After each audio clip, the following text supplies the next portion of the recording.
ومقال يا روس عجيب كاسو نادر كوا دقل كصومالي دا من أنفسكم أزواجا لتسكنوا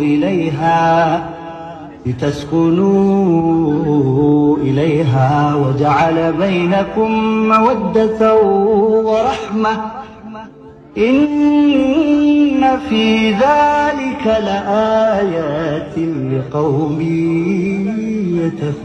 يتفكرون. haddii baad hore u arki jirtay aroos habeenkii lagu dhafray isla markaana le muusigiyo astunaan la'aan kani waa ka duwan yahay kana farxad badan yahay maalin gelin dambe ah ayaa arooskan la galbiyey waxa dhacda hablaha 12 habeenimo koofeerka qaarkood laga qaadaa waxa la geeyaa maxaan ku dhahdaa saddex habeenimo ama labada habeenimo sida la isku dhaafayo inaan ku khajilayo aroosada kolba maryaha looga saarayo ayaa sawjka oridiisa xalaashayd habeenkii farxad